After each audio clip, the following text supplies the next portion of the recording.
It's a Tuesday edition here on Zero Block 30, and today we have 4 rounds in the magazine. Round number 1, good initiative, bad judgment strikes again, but this time involving some beloved McDonald's hamburgers. Round number 2, Kate's diet has been a topic of conversation lately. Her choice might make some of you want to die a little bit, which leads us right into the story for round number 2.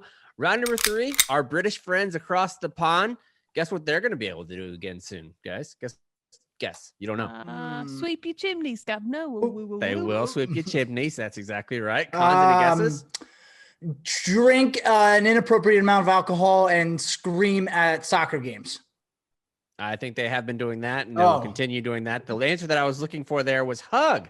They're going to be able to hug, because I don't know if you guys know this. In London, you're not allowed to hug. Whoa. I don't know if I like that at all, actually. As a COVID thing or just as a cold British personality kind of thing? I think the Queen just frowns upon it. Right. Yeah, I watched like 20 minutes of The Crown. I feel like I know so much more about England than I used to. Oh, yeah. That's good stuff to watch. And whoever said you can't learn anything from television? That's exactly right. And finally, round number 4, bin Laden has been dead as a doornail for 10 years. And there's a new article that came out in Politico. Did you guys see it? No. Did you happen to see it? No. Oh. It is by far the most fascinating account of the bin Laden story that I've ever heard. And I mean, not besides the mission, obviously Rob O'Neill's telling of what happened there, but the way that it all came together is absolutely mind-blowing from the people that are involved. Oh, yeah. I have a little bit of a breakdown from the Politico article, but you're going to want to read the whole thing. We can't go through the whole thing. It's like it's a lot of words, a lot of words. All the words. All the words. So many words. And the whole show is DM, right? It was what? Obama DM'd. He slid into the DMs of bin Laden. Is like, we're coming for you, bitch. Yeah, we're like, where are you at, dude? And Obama said, all right, Dan, roll up. And then Rob O'Neill. Yeah, okay. I'm excited for this. Got it. And also, I saw the pictures of the house for the first time today, like the little compound. That place, fucking shithole. Yeah, but open concept, though. That's important. And a nice backsplash, I heard. Leon Panetta makes a good point that we're here about in round number 4, but I'll tell you what it is right now. He said if any place in all of Pakistan could have a resort, it would be Abbottabad. Like of all the cities that are there. Huh. And Because you it's have fun bin to Laden's say. you have bin Laden's compound. Hey, where are you going this weekend? Abbottabad. Yeah, you have his compound, 18 feet walls. Yeah, that's pretty awesome. You can't see anything. Compensating for much. That's like having a lifted truck here in the States. If you have an 18 or like foot wall, a it's like, really, okay, pal. yeah, really big pickup. It's like, what are you hiding? Yeah. What are you hiding? I heard he had KC lights on the top of his wall. Yeah. Mm-hmm. If you get a ridiculous color pickup too, just to really wait. Right, This hammer it new home. pickup that I got is not a ridiculous color. It's copper. What are we talking about? Copper is not ridiculous. Wow, sounds a little ridiculous. Oh, sorry, I didn't go fucking silver black. Your car silver smells like a wet black. penny, I Ugh. heard. You're a wet penny. Wet pennies, by the way, when they get stuck in your little cup drawer inside the your worst. car, that yeah. is fucking gross. When you have to touch those things, yeah, you don't want to do that unless you've been goofing with some 3Chi, which you'll be able to soon. I've been doing 3Chi ads for a while. Recently, people, because we talk about it even when we're not doing ad reads, people are like, 3Chi is obviously the shit. So people have been reaching out to me and they're like, you were not kidding about 3Chi. If you haven't like smoked any type of weed or done any type of THC in a long time, 3Chi will put you on your fucking ass in a heartbeat. So you need to get some. 3Chi is the industry leader in Delta 8 THC gummies. All products are formulated by biochemists and made in the USA with USA grown hemp. 3Chi's Delta 8 is federally legal version of THC and is more functional alternative to marijuana. It gives you amazing buzz and a great body feel with a cleaner head and less anxiety and paranoia. It's available online at 3chi.com. That's the number 3chi.com. And at retailers around the country, you must be 21 to purchase. And remember, it's not CBD. So if you're a military bubba still, or sissy, if you're a military person still, or if you do any kind of job where they're going to give you a drug test, don't take it because you will piss, as the French say, hot if you have that. So make sure you go to 3chi.com. Into the promo code ZBT2021. You're going to get 5% off on your first order. First of many. There will be many. If you buy one, you will buy many. I promise you that. Let's get going with the show. So Catherine is trying to record with us. She's making gallant efforts as new mom. She's got responsibilities. Her baby is sitting there watching mom get the mic together, watching Mike get her levels right and all that kind of stuff. Very gallant effort on Kate's part. I can't really imagine what it would be like to focus on caring for an entirely additional human being and trying to record this podcast. Because like if I get a text message during the podcast, I get distracted. So I can't imagine if there was a 2-month-old in my care 4 feet away from me. That's the moment that I start recording that I know for sure. As soon as record is pressed, my kids are going to start acting like assholes. I just know it. And then I'm going to get a text from my wife. Kids are being dicks. We need you up here. Yeah. And imagine they're, somewhat grown. They have control over themselves, over their bodily fluids and then their functions. I would, Well, you're giving them a lot of credit. Well, but certainly that they don't need you really. They can exist inside your home for an hour without you. My kids kind of hate each other. So they aren't. I always thought we had we had McCartney when Kelsey was 8. So I thought by the time, hey, it's Cash on the podcast. What a guy. So we have Kate is sitting in front of the microphone, just holding her infant son.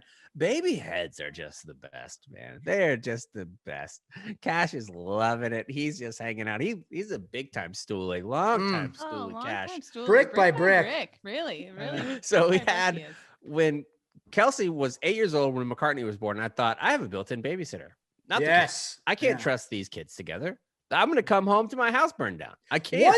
What if now, granted, you shouldn't have to do this because as they're both your children, you shouldn't have to put money on the table. But what if you said to Kelsey, we will pay you to watch McCartney?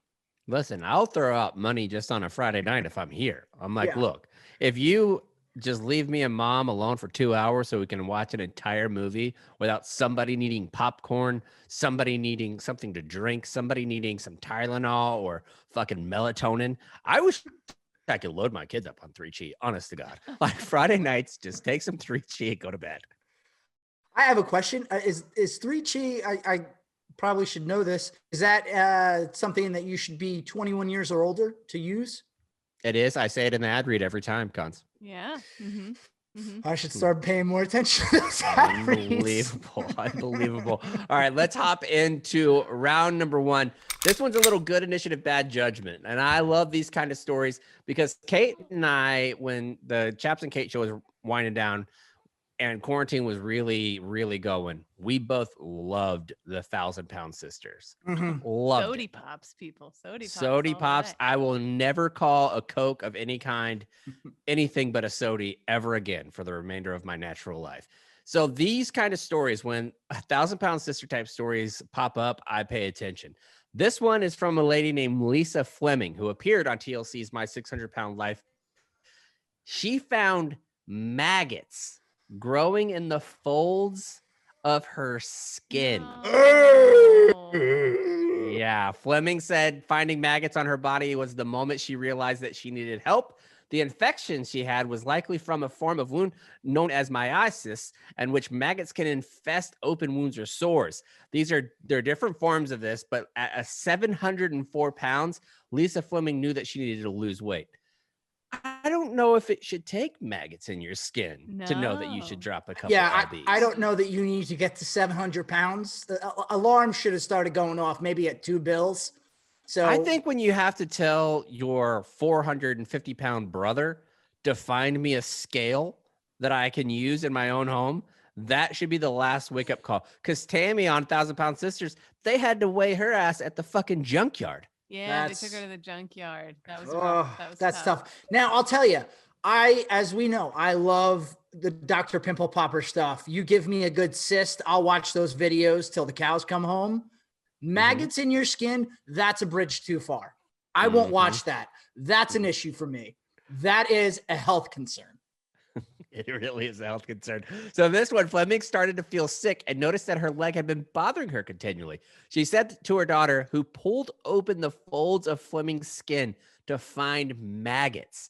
Fleming's daughter now has to check her mother's leg every day to make sure it's healing. But how exactly does this condition occur? Fleming likely experienced a form of myitis, said the doctor who was looking after her. He said that Fleming likely experienced the form of this Malaysian wound that happens when fly deposits its eggs on a wound or open sores where it could be able to feed on human flesh and give birth to maggots. Come on. I know. In the context of an open wound, flies would land on these open sores or like big, like oozing type of sores that they would have in order to lay their eggs. If they're unclean surfaces, the inorganic material, the fly can put its larvae in there and they will thrive because there are tons of nutrients. It's warm and wet. And that makes sense, really. Like if you think about like a dumpster in New York, like in the middle of the summertime, hot, wet, gross, disgusting. That's like Maggot City. That's what's going on in the folds of these fatty skins. Yes, I think that makes a great point. And I'm thinking now, if you are a drill instructor and you're taking soldiers, Marines through training for the first time, this is something you could probably utilize as a cautionary tale. Hey, take care of your feet, take care of your body, because you don't want maggots growing in your skin. Because had you told me this was something that actually happened to humans years ago, maybe I would have said, I don't know that that's actually true. That can't be possible. There can't be bugs like maggots that grow inside humans. But now that we have all these shows at our disposal and these crazy science shows, it does make sense. So I would start utilizing this in boot camp. Hey, well, take care of yourself. I agree. And I also think that you have to market your skills. If you're a former drill sergeant, TI, whatever the fuck you want to call it, one of those instructors that yells at you at boot camp, if you had like TaskRabbit, for example, where you are just unmotivated, lazy, where you could go in and have like your own version of a drill instructor come to your house, be like, look, I know for a fact, when the alarm goes off at 8 o'clock and I'm supposed to go to the gym or whatever time, I know I'm not going to do it. So what I'm going to do is give my Simply Safe code to this drill instructor who's going to be able to come into my house and scream at me until I get up out of bed. I think there's certain people who want to change their life around who might go for that type of thing. I definitely agree. There's times, because I've been open about it, but I suffer from depression that comes kind of in waves from time to time. And there were times where I wish that I could have employed that. I'm like, I just need to, because I'm very much the kind of person who left to my own devices when I'm in that way. It's like, but if someone yells at me, I'll hop up. And you can have the best of intentions, right, Kate? Like when you hired that personal trainer, even though you knew I'm going to ghost this personal trainer, but I'm going to hire him anyway, just because for the next 2 weeks, I'm going to feel dynamite. Like you have that type of thing, but then you can just block their number. You can block whatever, and they don't care. They already got your number. But if the drill instructor only gets paid for when you actually do work out and you can't change your code or anything like that, they could get in your house to get your ass out of bed. I bet that'd be pretty lucrative. Yeah, I agree. Also, because I think adults, no matter where you are, you can always talk your way out of doing something and actually justify it with a good excuse as to why you can't wake up at this time and go to the gym, or as to why you can't eat this meat. Well, I think the big part of it, definitely think there's a market for people. Oh yeah. I think the big part of it for me too, drill instructors are so loud and I'm very shame motivated. I try to avoid feeling shame, would be knowing that my neighbors could hear me getting berated for being a piece of shit. So I'd be like, okay, get up, you piece of shit. Okay. I'm getting up. I hired him, Becky. I promise. Yeah. Where they don't stop screaming until you are up and moving kind of thing. So like, all right, the neighbor's going to hate you. You better hurry up. So yeah. You can make some money. This is the part that made me include it in the podcast, though, because having maggots in your skin puts asses in the seats, like as far as podcasting goes. They said that this person isn't the only person to ever have this, obviously. Smith, the main doctor who's doing the research, said he did not treat Fleming, but he has seen the condition on other patients. One developed this affliction as a result of storing McDonald's hamburgers in her fat folds to keep them warm at night. No. Though I will tell you this, with the baby's milk, if I'm pumping and then I put it in the bottle and then he only finishes a little bit of it and they like it warm and toasty, like it's fresh from the dit. And so I'll put it in a crevice, not a crevice. I'll put the bottle. I'll put it like under my arm for a little bit, or like, no. No, I think we knew what you meant by Yeah. crevice. I don't think Okay. anybody went there. I put Yeah, it in so I my think you're ass good. for a little bit. But but that is drastically different than keeping your McDouble warm in your belly fat. That's true, but I don't hate the thinking there. No, will I don't say- either. I mean, there is certain things at nighttime where if you know you're prone for a late night snack. I mean, for instance, in my new place, I posted a picture on Twitter. Last year, about this time, I was 227 pounds. Right now, I am 196 pounds. Whoa. That is only because I moved to a new spot and I refuse, once I lay down in my bed, to go up 2 flights of stairs to get to the snacks. So that's the only reason. If you aren't going to do that, you might as well put a McDouble underneath that titty. Yeah, that's kind of your own version of the drill instructor. Instead of getting yelled at, you just put them so far away that you can't get to your snacks. I will But say it's even more embarrassing when people ask me how I lost weight. I'm like, Yeah. well, because Mhm. I'm too lazy to go get popcorn now. Mhm. my laziness that initially caused me to eat unhealthy because it was harder to eat healthy has now come back around full circle and is helping me lose weight. That's an interesting story. in and That of was part itself. of it. And also that you know how on Amazon, you're going to have those recurring purchases. Yes. I started doing recurring purchases of like the bulk thing of M&Ms. Oh no, you And can't when do I that, get dude. when I get the alert that it's coming, I'm like, well, that one's coming. I don't Gotta need finish to this have one. 2. Right. That would be That's- wasteful. Dude, that's the Speaking of worst because M&Ms. I'm sorry, real quick. I'm a grazer myself. So if there's food there, like I was at a party on Friday, there was just food out the entire time. So I just kept eating. Was I hungry? No, sure Mm-mm. wasn't. But there was food there. So I just kept picking at it. But what were you And going if to it's say about finger food, M&Ms? it doesn't count. No, yeah, exactly. If you can do it in one bite, no reason to worry. But what were you going to say, Kate? Well, 2 things. Speaking of grazing, one time my aunt, my godmother, who worked for Vanguard, the finance company, pretty big, like fancy, definitely not like Barstool, like Fastest Forever, but they had this Christmas party where the brag was like 365 different kinds of cookies, Christmas Wow. cookies, one for every day of the year. And Wow. in my head, my little kid head, I was like, I'm going to try every single one of these fucking cookies. You have Well, to. I did pretty much as best I could. And then we were leaving and she's talking to some of her business partners and I just puked all over my shoes. I was like, I did it. And I wasn't even upset. I was like, fuck yeah. Yeah, but Anyway. I also think that the people at the party were probably really proud of you because Probably impressed. if you're a child and you take on that type of undertaking, one, it shows a mental fortitude that most people can't have. Mhm. Like it's just a commitment to getting the job done, mission accomplishment before troop welfare, even from an Oh, early stage. by cookie Yeah. 32, I had the diarrhea goosebumps and I kept going. So That's shows unbelievable. commitment. I've actually never, I've Diarrhea never given, goosebumps. I know that feeling. Well, you and me. I've never given the thought like 365 cookies. I mean, 50 cookies is a lot of cookies. Oh, my- 365 full-size cookies. It That's was all in a obscene. row too. I was like, What oh, about whenever Kate comes back full time and I'm in New York, we have a podcast where we promise the listeners we won't leave the podcast studio until we eat 365 combined cookies. I'm That's down. 100 cookies per, give or I mean, take. it's more than that. It's like 120 cookies per. We need 365 stoolies to send in a batch of cookies, and then we'll try them all. Well, at the risk of even being poisoned. I hate her. Yeah. And number 2, And if you want to warm them up, we can bring in like some of the fat pen, like Coach Doug's and Glenny Balls can warm them up. I was thinking though. How great would it be? That's disgusting that she was using the fat Sorry, deposits, Kate. her fat deposits to warm up, her McDoubles and what have you. But how great would it be? Sunday morning, you wake up and you don't even have to get out of bed. And you just got a McMuffin waiting for you in your Oh armpit. man, a McMuffin in there would be, and steamy ham is better. Oh, Well, and the- M&Ms. 2 things that grate in your crevices.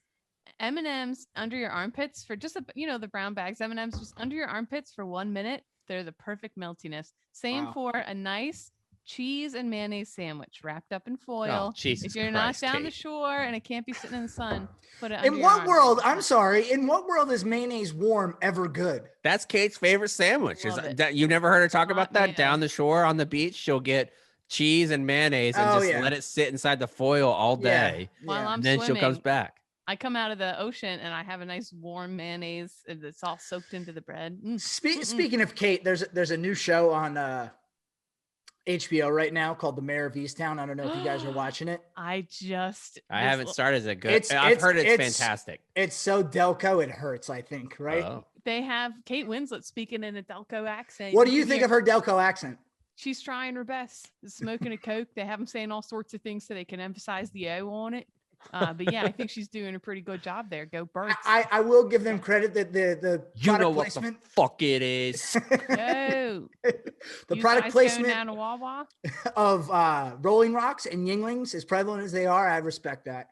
And Wawa cups. Kate Winslet holding Yeah. a Wawa cup in every other scene. Wawa does Absolutely. have some fantastic cups. Like that marketing is so good for their because half of drinking in front of people is what it looks like. I mean, that's the reason why Starbucks takes off. Starbucks doesn't take off because their coffee is so much better than anybody else. It's because the brand recognition of the cup in your hand. Let me ask you a question. Was Starbucks the first person to do the coffee sleeve? Oh, no way. Can't No? be. Oh. No. I mean, I don't know that for sure, but I would be completely shocked if that was the case, if that's what they were going on. All right, let's move on to round number 2. This one has a little You know who's Oh. you know who's always putting their coffee in sleeveys? Who? People in the armies. Armies going in the sleeveys. Mhm. That's exactly right, Kate. Kate, the new mom with the dad joke. Gotta love that. So, round number 2, it's a tale as old as time. Meat is manly. It's what a man eats. It's meat, meat, meat, meat, meat. Cons, let me ask you, your favorite meal where meat is the absolute star. Oh, it's just your basic steak and potatoes. You like Whether it's- ribeyes? What are we talking about? Ribeyes, tomahawks, what? A good tomahawk, or I would go a filet mignon, just like how thick the I'll filet mignon never usually forget. is. I was at a steakhouse with Cons after the Daytona 500 or something, and we were all pretty drunk, and maybe we weren't sounding as clear as we always do. And this poor teenage waiter is like, "Captain Cons, what would you like?" And Cons is like, steak, black and blue." And the kid thought he wanted a blue cheese steak. And so the Yep. guy bought him a steak with covered in blue cheese crumbles and Cons Which like, was an "Oh, interesting this is- take on I black wanted and it blue. Rare. I wanted it black and blue." And I said, "Just eat the fucking blue cheese steak." I don't think I Anyway. complained. I'm not a complainer. I'm pretty sure I just ate it. No, I'm you not a didn't. picky You person. sent it back. I- You got it black and No blue. way. Yes, No Threw it across the way. room. If I remember the story correctly. Yeah, he's like, "What kind of enlisted behavior?" And he slammed the steak down on the ground. and What made is the kid- this? I serve this country. Give me a proper steak, damn it. Right, exactly. So anyway, Mine, I disagree with the filet mignon. I know filet mignon is supposed to be like the fanciest steak there is. Give me a top sirloin any day. That's Okay. my favorite one because it's just if you get it at a nice restaurant, it's usually cooked so perfectly. So perfectly. Top sirloin is mine. What about you, Kate? Favorite steak? Favorite meat star meal? favorite meat, a star meal meat. I'm Lumber gonna dogs? say, besides a good lumber dog, a Philly style lumber dog, which, as you all know, is hot dogs cut up like Lincoln Logs and stacked on a bun. I'm gonna say a nice dry piece of chicken covered in warm mayonnaise, a little bit of American cheese on a like a Hawaiian roll with lettuce. God. What's wrong with you? Yeah, I like my chicken dry in a way like it crumbles apart like sandpaper. Is that because you're so cautious about like raw meat? Touching meats and foods, I want everything well done. I get my burgers. I'm like crisp it into a charcoal brick, my friends. Really? Oh yeah. If you have blood on your Kate, burger, I won't Kate touch hates it. salmonella. Oh, Okay. yeah. Well, burger maybe, but You should see Yeah. me when I crack eggs. It's like I'm cracking 2 radioactive balls or something. I'm like, ugh, I have like all these precautions to not touch any part of the egg. Well, I'm only bringing up this because Australia is trying to have meatless Mays. They're trying to make meatless May a thing in Australia in order to help like global warming and all that shit that's better for the environment. Well, they had a commission for a nonprofit for No Meat May. It went on to reveal that the more meat a diet contained, the more masculine it was perceived to be by both male and female respondents. It found that 47% of people still saw eating meat as masculine undertaking as opposed to something general neutral or feminine. What was perhaps more shocking was that 73% of the respondents say they would rather reduce their life expectancy by up to 10 years than to give up eating meat. And I gotta say, right now, the life expectancy in the United States is probably around 82, 83. And I think it's actually the first time in a long time that it's actually declining. If I can't eat the things that I want by the time I'm old, I don't give a fuck about living. No, not at all. If you have to put me on some sort of restrictive diet, what's the point? Half of my enjoyment as an adult is eating a good cheesecake. I mean, that's like half of my excitement in life. Yeah, boozing. Or if I ever find out I have a big illness or whatever that's just not going to get better, I'm starting to rip heaters again. Maybe a little nose kid. Yeah. Well, let me tell you this, because I think some of the listeners that have been listening for a long time know that right before McCartney was born, my biological father had a stroke, and he has been in a nursing home for McCartney's entire life. Like since McCartney was 8 years old, my dad has been in a nursing home. He is a veteran and like gets to stay at like a veteran place and things like that. He smoked his whole life, drank his whole life. That's probably the reason why he had the strokes. And his nurses there tried to make him stop smoking. They were like, he can't talk, he can't walk, he can't communicate. The only thing that he likes to do is to go outside, get rolled outside in his wheelchair, sit underneath these big trees and rip heaters. And they called me and they're like, is this something that you want your dad to do?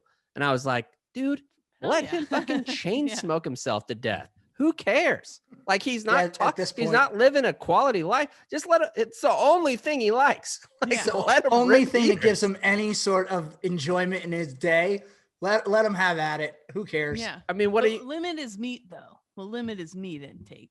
Yeah, limit is meat. Exactly right. So he just sits under there, fucking smokes cigs all day. Like he's probably having the time of his life, honestly. Like you don't have to deal with anybody's bullshit. He wasn't the most social fella anyways. So just being able to sit, take in some nature, look at the river and smoke some cigarettes. My God. Yeah. I think there's a time in your life where you get to, you grow up as a kid, obviously you have to listen to your parents for the most part and do as they say. And then you become an adult and you get to just think and do for yourself. And it's always crazy to me when I get to the checkout line at the supermarket and I realize if I want to buy all this candy right now, I could do it. Nobody's going to stop me. But then I think you get to a point, and Chaps, correct me if I'm wrong, you get to a point where you got to think about your family or your wife, your children. And then you get past that point. What are you, and some kind of pussy? Yeah, I don't think about my wife and kids at all when it comes to healthy decisions. Okay. I just think if I go to New York, I'm going to get roasted for being fat. Like that's my motivation of keeping remotely healthy is that kind of thing, like social peers instead of families, because you don't think that long term. And I think I'm 38 years old. I don't think in 10-year increments now. No, like shot. I don't like 5-year, 10-year plan. Sure, I could tell you what I want to do. I'm not taking any steps to do any of that stuff. I'm just hanging out. I got maybe like the next 2 years quasi mapped out, not even fully. Just I have ideas. But no, these people, I mean, as long as I am still doing okay and like I'm not like really hurting financially and my kids aren't lacking things and my family's not lacking anything, I don't really care. I'm fine with how I am right now. But these folks, legitimately, 3 out of 4 people saying that is kind of shocking. That is kind of shocking. That being said, what do you think would be, besides like your typical vices of like booze and things like that, what do you think would be your single most difficult thing to get rid of? Golf, easily. Chocolate. Ooh, golf? Or food wise, it'd be chocolate. Yeah. Yeah, chocolate. Definitely chocolate. Yeah, not counting food. Oh, not counting food. Not counting food, it would be golf. Yeah. Masturbator. Hmm. Hmm. I was gonna go with my cell phone. I think that would be. Oh yeah. You know yeah. what? Here, I've said this for a long time now, and this is probably counterintuitive for what it is that we do here on Zero Block 30 and in Barstool Sports as a whole. But if social media ceased to exist tomorrow, wouldn't care. Wouldn't care at all. That's a lie. You respond back faster than almost anyone in the Barstool world. You're a If you reply tag guy. you on Twitter, you are responding in a heartbeat. That I has know for a nothing to do fact with if I no, no. text you, you're going to respond back Yes, in less than 30 That seconds. has nothing to do with enjoying it. It has everything to do with my neuroses and my anxiety. And if I see notifications, I have to take care of them and needing to clear that really out. the disposition, the juxtaposition of Kate and Cons as far as their cell phone uses are so far, and then I'm like in the middle of because Kate doesn't give a shit about. Kate can have 700 notifications on her phone, doesn't care, doesn't bother at all. Cons has to have everything cleared out. Me, certain things I don't like my wife. Well, what are you at right now? Get out of here with that 630. 800. That's 530 text messages unopened right now. Like what? But like Kate, like I have to imagine somewhere in that 530, there's something that's important. And you think, oh, there's a lot of things that are important. And then I get in trouble with like family and friends a lot down the line. They're like, thanks a lot for showing up for this thing. And I'm like, oh. That's when I feel the most special, honestly, when Kate responds back to my text. I'm like, see, she actually checks mine.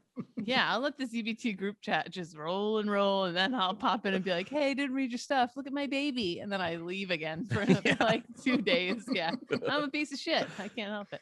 That's the way I like it. If you started responding all the time in the group chats, I'd be like, what the fuck's wrong with Kate? She okay? Yeah. Yeah, but see, now it goes against me though, too, because then when I don't respond to people right away, they automatically think that either A, I'm ignoring them because they probably don't think something's wrong. They probably just think I'm ignoring, or I'm dead. Yes. Yeah.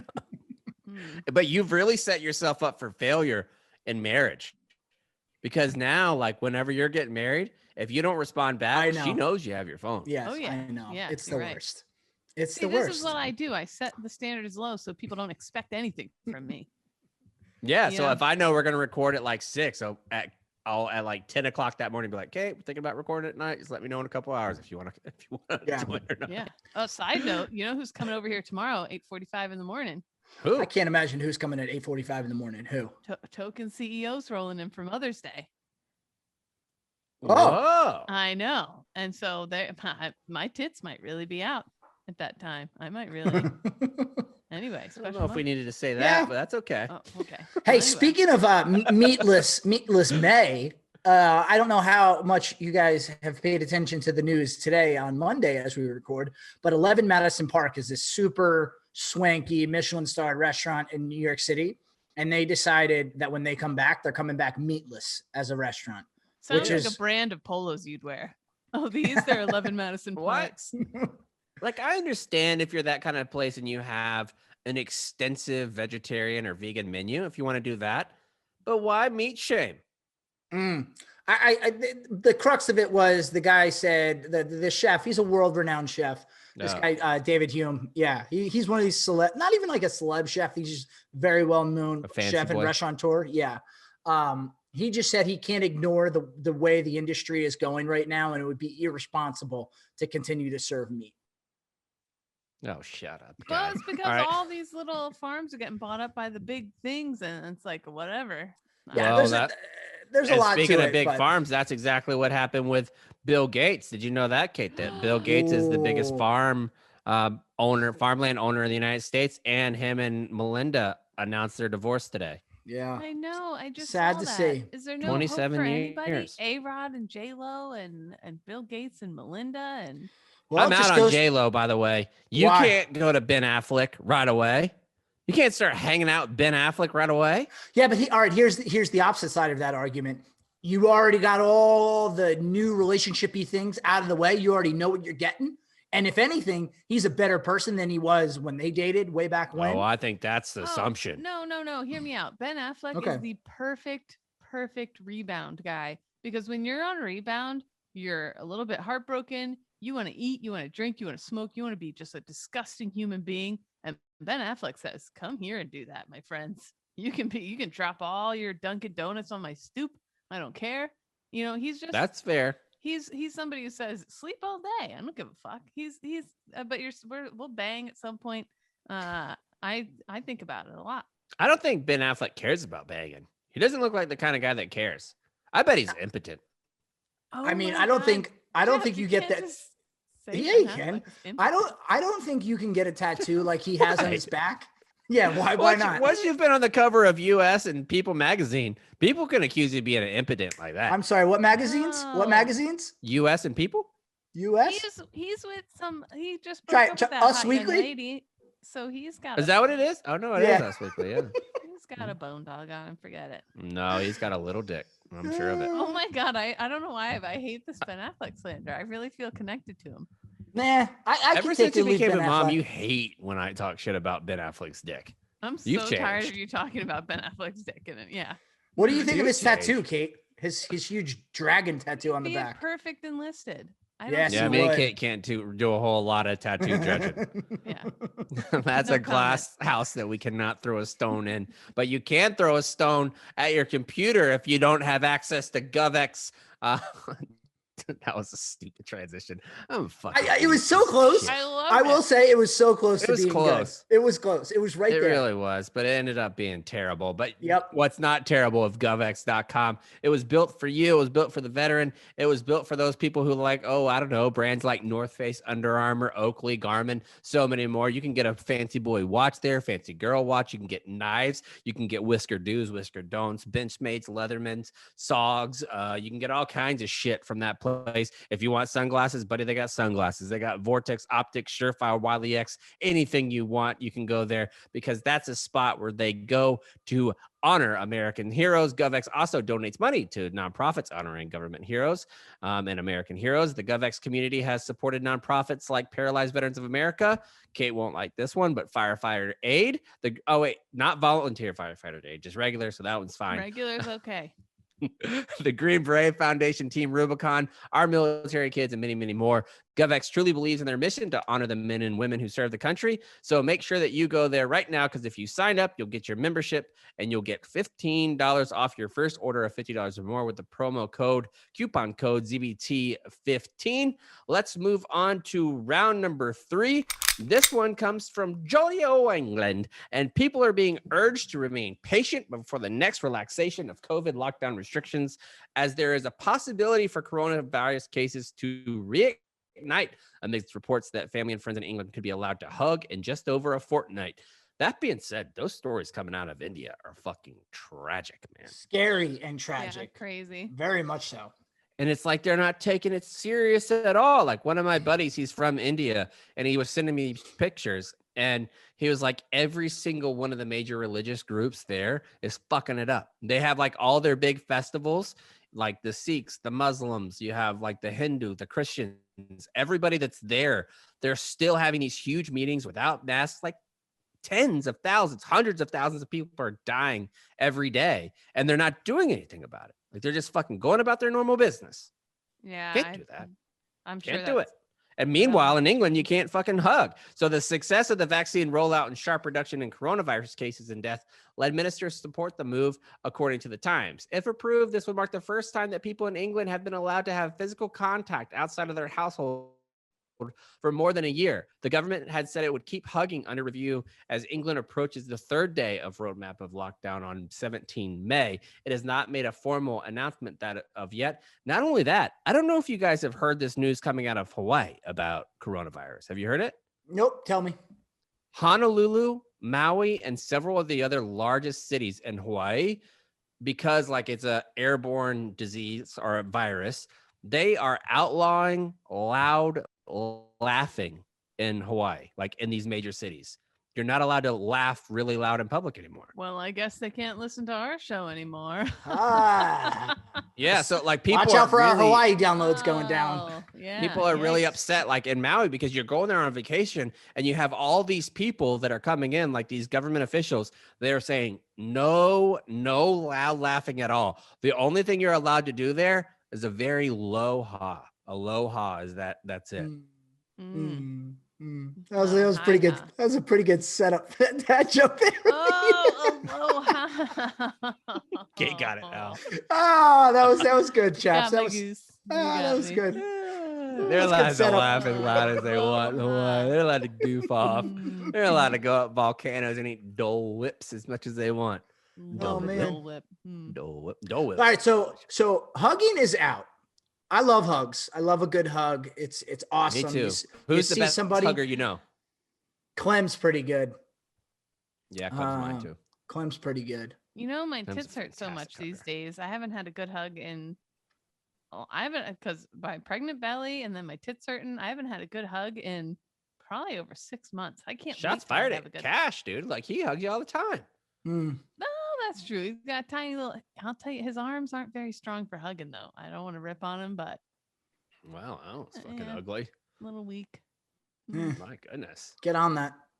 I can't I don't believe know. you just let that out there. Seriously. Embarrassing. What kind of Marine is he gonna be? Seriously. Oh, Call. I mean, maybe he should eat some Well- more meat like the Australians, so he won't be Seriously. such a puss. yeah. I haven't been All right, good. so we got hugging. That's outlawed. What else would you be upset about if they outlawed? Oh, I really have hated one thing that I've hated about coronavirus, and now that it's winding down in the United States, or it appears to be winding down in the United States, we got to bring back shaking hands. Yes, that's what I was whenever gonna say. Meet somebody, like I bought a car today. Whenever you're going in and because you sign on the dotted line or whatever, and they say, "Is this a good deal? Do we have an agreement?" Sticking your hand out and saying, "Yes, this is a deal." I like that. Like when I meet somebody at the golf course, or if I go someplace else and I say, "Hey, how you doing? I'm Chaps. Nice to meet you." I give them a nice firm handshake. I like that. I don't want to Yes. fucking dap. I don't want to do any of that shit. Touch elbows. I'm not Ben Affleck. I don't want to do that. Do you know the history of the handshake dates back to 5th century BC in Greece? It was a symbol of peace because it showed that your hands were free, meaning you were not carrying a weapon. Here, Yes. you can feel my hand yourself. Nothing in here. Yeah. Mhm. You know, That's I why agree with you, Caesar got chaps. stabbed, because he didn't do that. He trusted Brutus too much. Yeah, he was a dap Yeah. guy. And Brutus, You're right. Brutus was a dap guy too. That's what Brutus, happens. even though Brutus has been historically lauded as being a very smart person, I don't believe it. No one named Brutus is smart. No one. No, it's a dumb name.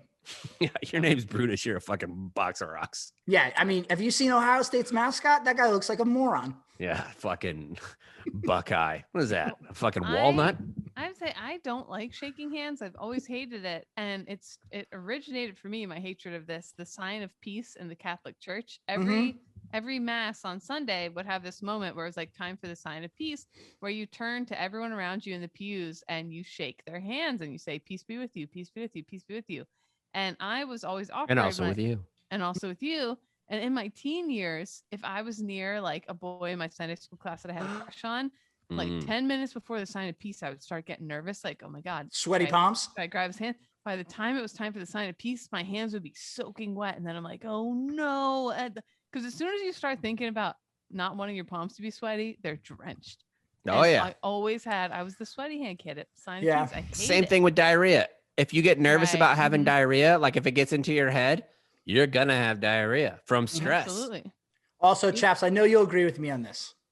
How much do you judge people if they have a crappy handshake? Oh, not only that, Kate does too. I do Kate's big biggest time. judge, weak handshake, open your bitch ass mouth. Like Open people your who bitch talk ass softly, mouth. she hates Soft it. talkers and weak handshake, forget it. I'm done with you immediately. I'm done. Mhm. Yeah. Mhm. mhm. There is nothing in this world like being a staff NCO of Marines when a young lance corporal or corporal comes up to you to request something that they need, and they say it softly, and you can look at them dead ass in their face and say, "Open your bitch ass mouth when you speak to me." It is just, I It's a miss good that so feeling. much. You know what else Doesn't is a go good over feeling? as well when you're saying it to like a bank teller. Yeah. But you should. I mean, I could see, like, you get it. Like, what if you go to a pediatrician and they're like, "Oh yes, Gosh seems to be doing very fine." Like, Excuse he me, does cash some kind of- earmuffs. Open your bitch ass mouth. When Okay. when you explain the fucking vaccines that my son needs, you better open your Open little your bitch bitch ass ass mouth. Right. Yeah. And also, you know what else is a real Sing to me treat? too, nurse practitioner. Yeah. Talk sweet to me. Are you talking sweet to me? I guess I owe you fucking money, huh? Oh, well. Chaps, and Kate, when you shake someone's hand and they're kind of taken aback by how firm your handshake is. I remember the first time I met Alex, and I don't do this to kind of like intimidate people. I just have naturally, like, I have a strong handshake. First time I shook. Well, I think the military adds that too, like, because you have a normal person handshake, and then as you grow in the military, it gets firmer and firmer and firmer because you have this what the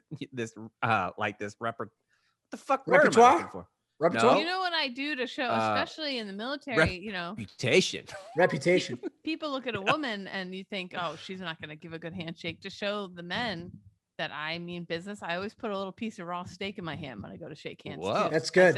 I say this is a strong handshake with meat in it. That's a veteran move. Also, super fun handshake game whenever there's kids around. Act like their handshake is crushing. Yes. Oh, that's a big time dad move. How you doing? Not so hard. Oh my God.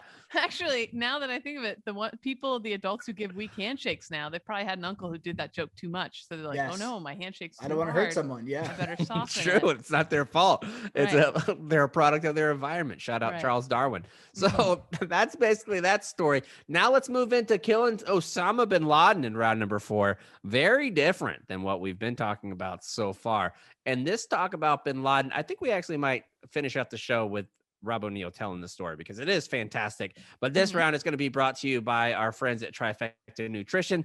Trifecta Nutrition is the best meal prep on earth. All of their meals are planned and created by chefs and nutritionists. They have vegetarian, but they also have meat. They have all kinds of stuff if you want it, no matter if you're on the keto or vegan or vegetarian, whatever kind of crazy fad diet you're on, they have it there. Trifecta has an app to help you track your meals and fitness as well. A community for Trifecta customers support your progress, because that's huge. If you're trying to lose weight or get in shape and you're not in like a group chat or group bubble where you can talk about it and not feel embarrassed, it stinks because you want to tell people about your little, like when I was in school, I had a group of buddies that we all had gotten out around the same time, and we would all text each other like what we're doing that day, because it was only the 3 or 4 of us that were in the chat. That was the only people in the world that cared about what you're doing. And realistically, those other 3 people didn't care about what I was doing because I didn't care about what they were doing, but I had people to talk to about it. That shit's huge. Yes, I would agree. Same goes for you right now. You text us that shot of your scale. I'm like, hey, good for him. Didn't really care, if I'm being honest, but I was happy for you. You texted me on the side. You said, I love you. I'm glad you're going to be here forever. Make sure if you want to be here forever with a full belly, you go to trifectanutrition.com. You're going to get 40% off your meal prep if you go with them, and also use the promo code 040, ZERO 40 is where you need to go. So this article from Politico came out, and it's not often when a story is 10 years old that there's going to be elements that you haven't heard, especially for us. Like we cover the military every week. We go through military news almost ad nauseum sometimes. Like the last year has been rough. Like as far as the training has stopped, there's been no real deployments that are going on and that type of thing. Of course, there's things that are happening around the world that the military is involved in, but it's not like when we first started the show where there are so many things week in, week out going on. That's not what's going on right now. So when you have a story that's been around 10 years, it's very odd for there to be a shit ton of stuff that happens. This article is incredibly long, but the way that it shapes up at the beginning, and then we'll link it in the bio so you can see it all, and I'll blog it as well. So you can check that out on barstoolsports.com. But they start off with the different generals that are there and the generals that are usually involved in this type of situation, not just generals, but people that are in like the CIA, the director of national intelligence. So James Clapper, who was the director of national intelligence at the time, since 9/11, the U.S. intelligence community had one mission that surpassed all others, at least emotionally: find and capture or kill Osama bin Laden. George Little, who is the director of public affairs for the CIA, said that it was still fresh on everyone's mind and consciousness, even though it was years away. John Darby, who is the senior official on counterterrorism for the NSA, said there was dozens of leads being worked at any time. Leon Panetta, who used to be the Secretary of the Navy, Secretary of Defense, and also the CIA director whenever this went on, he said some thought he was living in a cave, some thought he was still in tribal areas of Pakistan, others thought he might be in Iran, others thought he might be dead. They go on and on about what might happen. Well, all of a sudden, they start to get these briefs, and they don't bring everyone in right away. And the level of which they don't bring everyone in is pretty amazing because this is a story that I hadn't heard in a long time. One, you have people that are getting called to the White House, the Situation Room, who only had been there for a couple things, and usually you're allowed to take notes. Well, Jeremy Bash, who was the chief of staff for the CIA, said, after a tragedy at cost where we lost several CIA officers on December 30th of 2009, Director Panetta said to the team responsible for hunting al-Qaeda, I want you to come brief me every Tuesday at 4:30 p.m. on the hunt for Osama bin Laden, even if there's nothing new to report. So when you hear that for the first time, because you guys haven't read the article, when you hear that for the first time, what goes through your brain? Kate, we'll start with you. I don't know. You don't know. Cons, does anything go? That makes sense. Like, yeah, I mean that it's of the utmost priority, that it takes precedence over anything else. If there's something recurring every week, then it is absolutely number one on the priority list. This is what went through my brain when I heard that. They're going to find something. Because whenever somebody in that level of importance, the director of the CIA, tells you, I want you to come here every single week and tell me, you better have fucking new information. Mm-hmm. You can't walk into that office and be like, we got nothing this week. Right. That cannot happen. You aren't going to the director of the CIA and be like, sorry, Leon, we got nothing. Yeah, we've been doing nothing for the last week. Nothing new has developed. You can't do that to a colonel or a lieutenant colonel. You can't say, you want me to come here, brief where the Marines or where the soldiers are at on their PT. They got the same scores they did last week, sir or ma'am. You can't do that shit. You're definitely not doing it to the director of the CIA.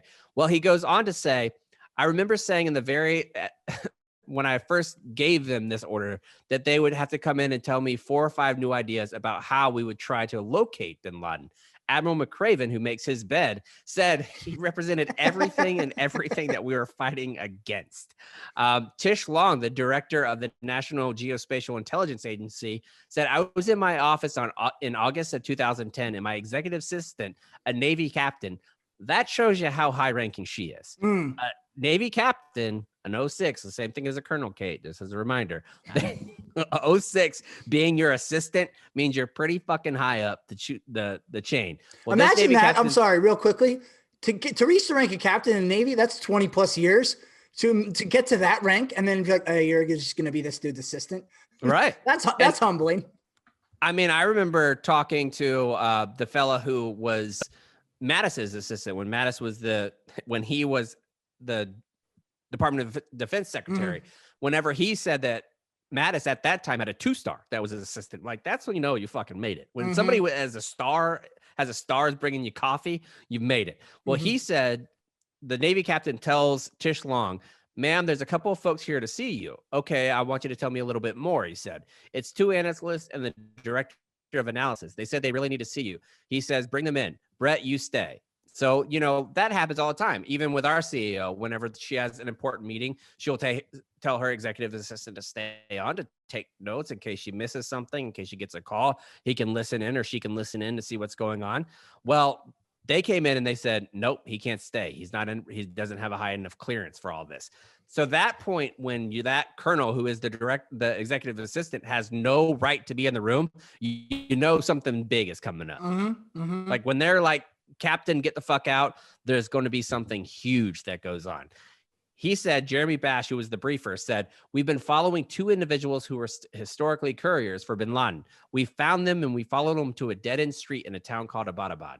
At the end of the street, there's a place that looks like a fortress. I remember Panetta looked up from his briefing binder and he's like, a fortress? Tell me more. You're on the hunt for bin Laden in a town called Abbottabad.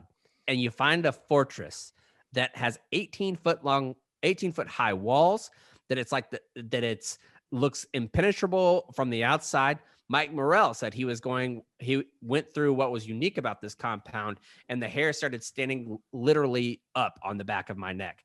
Jeremy Bash went on to say that they began telling him that this place had 12-foot high walls, 18-foot high walls in the back, no electricity, no phone service, and the people who were living there were taking great pains to conceal their identity. Mike Morrell said that he showed us the main house had very few windows. He showed us that the compound was compartmentalized, broken up with internal walls, so it was very difficult to move from one part to the other part. They go into it, and this part really gets me going because at this point, they kind of know that it's him. They bring Not open concept. Pardon me. yeah, they bring in President Obama to these meetings after McCraven is brought in to see what he thinks. President Obama tells the entire squad, no one else bring in anybody from the DOD, nobody from the FBI, no generals, no military, nobody else. The only people that know about this are the people in the room. That's it. Getting that from the president of the United States must be chilling. Mm-hmm. Chilling. Mm-hmm. Yeah. Yeah. I just, I mean, what you're explaining was largely in the movie Zero Dark 30, but to me, it sounds like the real way it went down was in the movie. There's a little more. Well, they all did like on the record.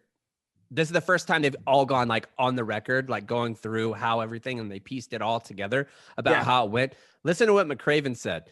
McCraven said when they told him about the initial briefing and they gave him like what it looked like, McCraven looked at the model and says, if you guys had to do this, how would you do it? I said, look, it's a compound. This isn't hard. It's a little bit bigger than we're used to, but we're doing this 10 to 12 times a night in Afghanistan right now. This isn't a complicated thing for us to do. Wow. He's like, yeah, we got that play in our playbook. That's you know, near right, what do you right, expect? 364-hour swing. When you're in charge of all of SOCOM, like you're not going to be that like, and you look at a compound, it's not like you're asking them to go through a cave system in Vietnam. It's a compound.